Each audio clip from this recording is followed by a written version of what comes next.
को देखते हैं जो कि एक खास मिशन के लिए एक एक्स सोल्जर डीसी को हायर करता है। असल में हंट ने मिनरल की तलाश के लिए एक ऐसे एरिया में जाना था जो कि वार जोन था, जहाँ पर जंगें होती रहती थी और ये जंगें मिलिट्री और वहाँ की लोकल एरिया के साथ अपनी इस डील को ऑन करता है और उससे एडवांस ले लेता है और अपनी एक सोल्जर टीम रेडी करके उस जगह के लिए चल पड़ता है। उसकी टीम में 6 सोल्जर होते हैं और उन सब का एक अलग रोल था। वो लोग केयरफुली हंट को उस जगह तक ले जाने में कामयाब हो जाते हैं। वहाँ पर उन लोगों को एक काफी पुराना मिलिट्री शेल्टर दिखाई देता है और यहाँ पर हंट का टारगेट उस मिलिट्री शेल्टर के अंदर जाना था। तब 2 सोल्जर बाहर निगरानी के लिए रुकते हैं और बाकी सोल्जर अंदर शेल्टर में जाते हैं उसे एक्सप्लोर करने के लिए। जो सोल्जर शेल्टर के बाहर होता है उसे वहाँ जंगल की तरफ कुछ दिखाई देता है और वो फायरिंग करने लगता है। तब गोलियों की आवाज सुनकर बाकी सोल्जर्स भी शेल्टर से बाहर आ जाते हैं, लेकिन उन्हें वहाँ पर कोई भी दिखाई नहीं देता। अचानक से उन्हें रेडियो पर एक तेज फ्रिक्वेंसी सुनाई देने लगती, इंजर्ड हो जाता है। डीसी एक सोल्जर को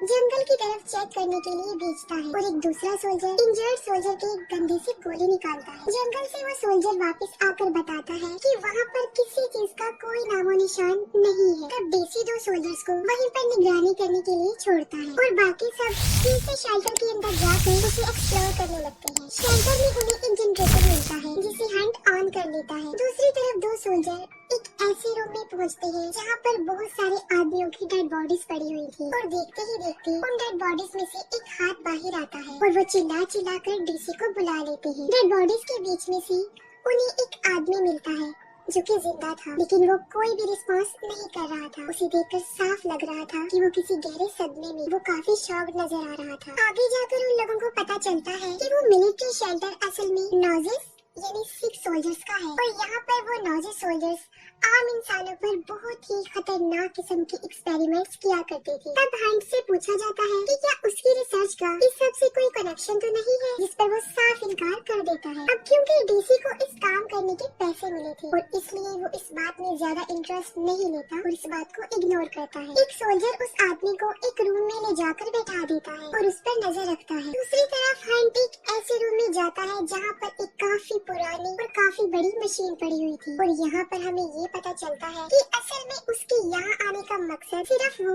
मशीन है, यानी वो इस मशीन की तलाश में ही यहाँ पर आया है। वो किसी एसोसिएशन के लिए काम किया करता था जिन्हें वो सारी रिपोर्ट्स प्रोवाइड कर रहा था। वो सोल्जर उस आदमी से बुलवाने की काफी कोशिश करता है, लेकिन वो कुछ भी नहीं बोलता और चुप ही रहता है। उस सोल्जर के हाथ से अपनी गन उठाता है, लेकिन उस आदमी के पीछे वहाँ पर कोई भी नहीं होता और इतनी ही देर में वहाँ पर डीसी भी आ जाता है और उस सोल्जर को वो रेडियो रिपेयर करने के लिए रेडियो रूम में भेज देता है। हंट जो कि अपने काम में बिजी होता है और वो ऐसा फील करता है जैसे उसके पीछे कोई खड़ा हुआ है और जब वो टर्न करके देखता है तो वहाँ पर कोई भी नहीं होता। घबराहट के आलम में वो डीसी वहाँ पर पहुँच जाता है और दरवाजा खोल देता है। तब हंट उसे कहता है कि उसके सोल्जर्स उसके साथ मजाक कर रहे हैं। उस रूम में आकर डीसी को भी हंट के वहाँ आने का मकसद पता चल जाता है, लेकिन उसे इस बात की समझ नहीं आ रही थी कि आखिर उस मशीन में ऐसा क्या है जो हंट अपनी जान की परवाह किए बगैर यहाँ पर आया है। तब हंट उसे बताता है कि सेकेंड वर्ल्ड वॉर के दौरान वो नॉजेस मिलिट्री इस मशीन को इस्तेमाल करके जंग जीतना चाहते थे और जिस रूम में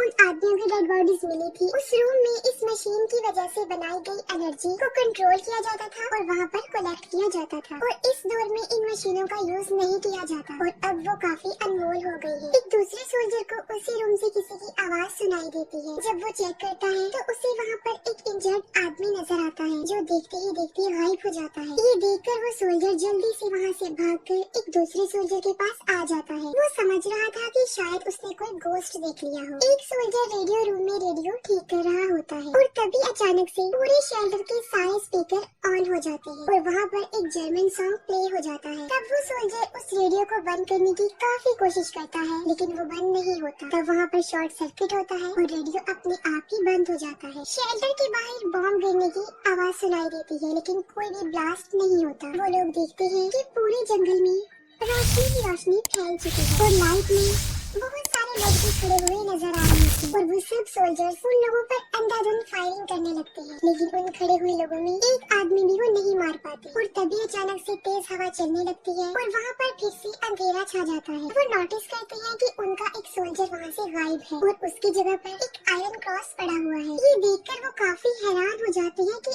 आखिर ऐसा क्यों हो रहा है, ये सब कुछ कौन कर रहा है, क्योंकि वो आयरन क्रॉस नाजी सोल्जर्स के पास था। एक सोल्जर डीसी को एक बुलेट दिखाता है। वो बुलेट काफी पुरानी और वेस्ट हो गई थी, अब किसी काम की नहीं थी और उस गोली से फायर करना इम्पॉसिबल था, क्योंकि अगर कोई ऐसा करता तो वो उसी को मार डालती जिसने वो गोली चलानी थी। इन सब चीजों से वो काफी परेशान हो जाते हैं और तंग आकर डीसी उस आदमी को गन पॉइंट कर देता है और तब वो आदमी पहली मर्तबा मूवमेंट करके उसकी तरफ देखता है। फिर डीसी हंट के पास जाता है। हंट उसे प्रोजेक्टर पर एक मूवी दिखाता है। तब उन्हें पता चलता है कि नॉजिस मिलिट्री इस मशीन का यूज करके मुर्दों को जिंदा करने की कोशिश कर रही थी, यानी वो रियलिटी से खेलने की कोशिश कर रही थी और वो एक ऐसी फौज बनाना चाहते थे जो कभी भी ना मर सकती हो, यानी वो हमेशा के लिए अपना राज बनाना चाहते थे। इस प्रोसेस में उन्हें काफी सक्सेस भी होती है। वो सोल्जर्स को उस रूम में ले जाया करते थे जहाँ पर उस रूम से बनाई गई एनर्जी को जमा किया गया था। सोल्जर्स को वो एनर्जी देने के बाद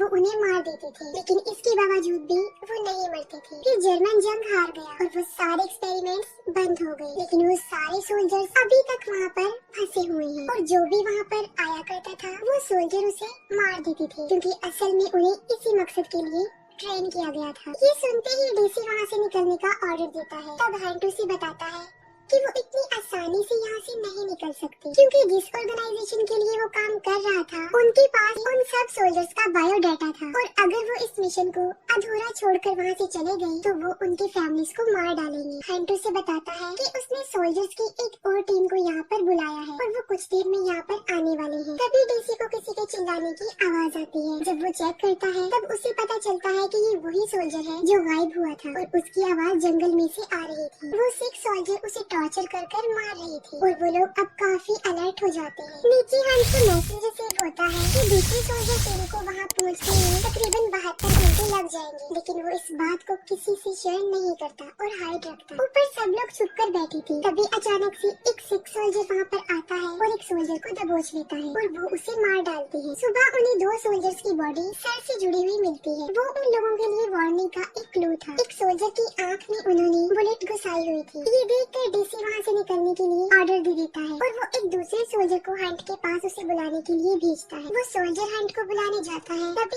एक सिख सोल्जर वहाँ आकर एक पिकेक से उसे उठाकर दीवार से चिपका देता है और बाद में उसे क्रश कर देता है और जान से मार डालता है। हंट गन उठाकर उसे शूट करता है, लेकिन उसका उस पर कोई असर नहीं होता। गोली की आवाज सुनकर बाकी सोल्जर्स भी वहाँ पर आ जाते हैं और वो भी उसे शूट करने लगते हैं, लेकिन देखते ही देखते वो वहाँ से गायब हो जाता है। हंट बाकियों को भी वो मूवी दिखाता है, लेकिन वो कोई भी भूतों पर ट्रस्ट नहीं करते थे और तभी उस मूवी में उन्हें वही आदमी नजर आता है जो कि उन्हें मिला था और वो भी एक सोल्जर, लेकिन फिर भी वो नहीं मरता। अचानक से लाइट ऑफ हो जाती है और ब्रीथर उस सोल्जर को लेकर वहाँ से गायब हो जाता है। वो सब बाहर जाकर देखते हैं, तब वो उस मशीन को यूज कर नॉजिस मिलिट्री को उस ट्रैप में फंसाने का प्लान बनाते हैं। वो लोग अपनी सारी तैयारी कर लेते हैं। हंट उस मशीन को रिपेयर करके उसे इस्तेमाल के काबिल बना देता है। एक बार फिर से जंगल में चारों तरफ रोशनी छा जाती है और वो सिख सोल्जर्स वहाँ पर पहुँच जाते हैं और इस बार उनके साथ उनका लीडर यानी वही आदमी ब्रीथर भी था। नॉजिस आगे बढ़ने लगते हैं और वो उन पर फायरिंग शुरू कर देते हैं, लेकिन गोलियों का